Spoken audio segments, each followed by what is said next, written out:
All right, good evening, everyone, and thank you for coming to tonight's Tech Talk. My name is Shimi Kabara, and I will be moderating the talk this evening. We're joined here today with Andrew Wicker, who will be talking to us about Open Props, which is a CSS framework. If you have a question for our speaker tonight, please send a direct message to me, and I will present those at the end. We will answer as many questions as time allows.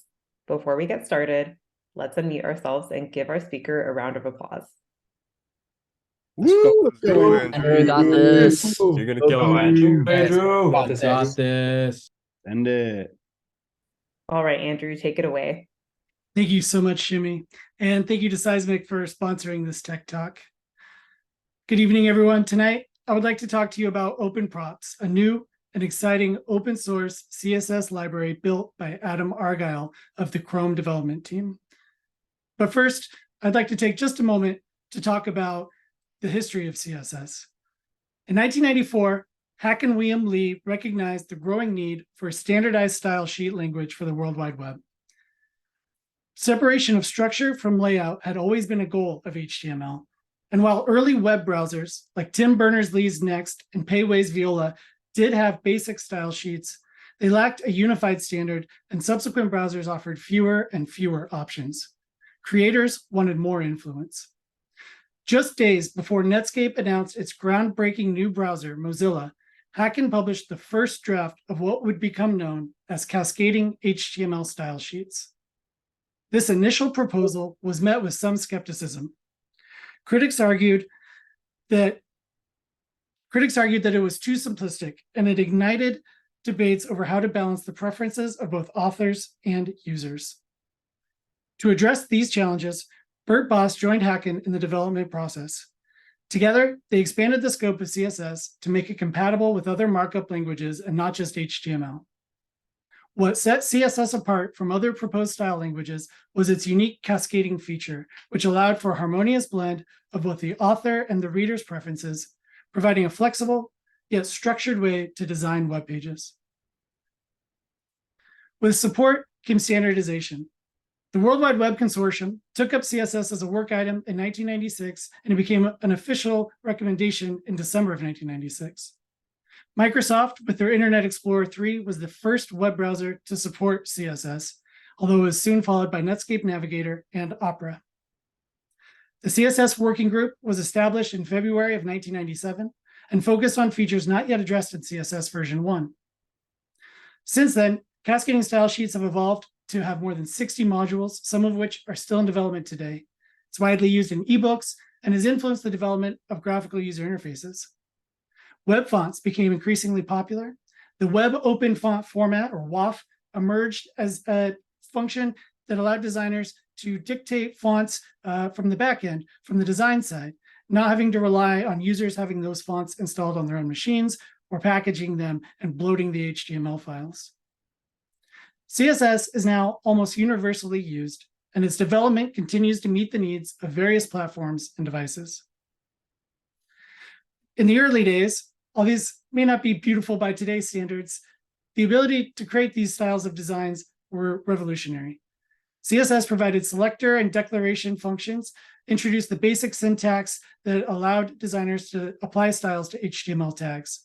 The cascading order established a cascading mechanism to resolve conflicts between different style rules that applied to the same element. Designers could control the text fonts, including typeface, size, and weight, along with alignment and decoration. And they were able to set colors, including gradients, drop shadows, and other style elements like rounded corners. There were some growing pains along the way, of course. Sites like Angel Fire and GeoCities, and of course, everyone's beloved MySpace, brought CSS to the masses. And with great power comes great responsibility. It was not always treated with the purest of aesthetic eyes, but it was clear that it was powerful and it was here to stay. As cooler heads prevailed, we see things more like the skeuomorphic design associated with early iOS design, kind of a rounded, glossy appeal, versus the flat UI popularized by Google, clean lines, subtle shadows, crisp text. All of this led to the creation of wanting the designers to be able to have some predictability in the styling, which led to CSS frameworks. There are some downsides. The file sizes can be quite large, which can lead to longer load times. They bring with them a lot of overhead and unnecessary bloat. And of course, there's a steep learning curve. And unfortunately, often sites built with the same framework all kind of look the same. It's easy to tell when you're working with a Bootstrap website. State of CSS is a website that surveys developers every year. And you'll see here a graph with 4 different questions that they ask the developers. How aware of a framework are you? How often do you use it? How interested in it are you? And if you have used it, how likely are you to use it again? That's the retention. Should be no surprise that Bootstrap tops the chart in both awareness and in usage. However, when it comes to interest and retention, OpenProps has rocketed to the top of the chart in just over a year since its release. OpenProps is a newly released CSS library created by Adam Argyle with an open source MIT license that enables developers to achieve a professional design without excessive coding. The library is appreciated for its flexibility and non-prescriptive nature, which contrasts with some CSS libraries that can be overly complex or rigid, thus potentially having a longer learning curve or limited customization. Some of those frameworks would be what are considered atomic frameworks. Atomic frameworks use single-purpose classes for styling, and then they leverage those single-purpose classes to create complex styles. It encourages reusable, composable, and scalable CSS, and it reduces the need for custom styling by providing predefined classes. Adam calls OpenProps a subatomic framework. And by that, he means that it's granular. The styles are broken down into the smallest possible units, such as individual padding, margin, or color properties. Because the styles are granular, they can be reused across different components and layouts, making the code base more maintainable, more nuanced, and more organized. Subatomic composability, as seen in OpenProps, enables the encapsulation of multiple properties within a class, providing a different level of organization and flexibility compared to atomic composability. The subatomic framework is flexible, it's efficient, and it's fully customizable when it's broken down into its basic elements. So why would a developer want to use OpenProps? OpenProps allows developers to design consistently. It helps maintain a unified appearance and behavior across an application. In OpenProps, the vast collection of predefined CSS custom properties help developers apply styles in a harmonized manner, ensuring that application elements have a coherent look and feel. OpenProps is predictable. Developers can anticipate the outcome of their styling choices without unexpected results. It provides a stable set of properties and allows developers to understand and foresee how using certain features will affect the appearance of the UI. It's customizable and can be modified or tailored according to specific needs or preferences. OpenProps stands out by allowing developers to create their own custom class names for selectors instead of confining them to a set of predefined classes. They can create and use their own, which can be particularly beneficial in adhering to specific naming conventions or design requirements. Finally, it's incrementally adoptable, and this may be the most important feature. It can be adopted gradually, piece by piece, instead of requiring a complete overhaul of the existing system. This feature is beneficial for projects that want to integrate new design systems or libraries progressively, minimizing disruption to the existing codebase and workflow. Developers can start using OpenProps in a small part of their project and gradually expand its use as needed, without having to adopt the entire library all at once. Let's take a look at some of what OpenProps is doing. OpenProps provides a huge rainbow of pre-built color values. As you can see, they are human readable names: gray, teal, chocolate, brown, sand, with variables from 0 to 12 that affect the tone and brightness. These predefined properties for colors enable a consistent color scheme across a design project. Occasionally, websites can have their CSS analyze and find that they're actually using 4 or 5 different shades of blue as the hex values encounter typos or transcription errors. OpenProps can help prevent that. OpenProps provides color scheme functionality so that you can preset a light theme, a dark theme, dim, grape, chocolate, orange, purple, whatever you like, and you can adjust these programmatically. This allows different color schemes to be preset, which can also aid in accessibility for users using their website. OpenProps comes with a library of 30 predefined gradients, gorgeous blends of colors that can be used in the UI. And then these gradients can also be blended with the noise filter to continue to widen the possibility of features that could be used in the UI. They can be used in conjunction with other properties like colors, shadows, and even typography, allowing for a cohesive and harmonized design. OpenProps includes a full suite of animations.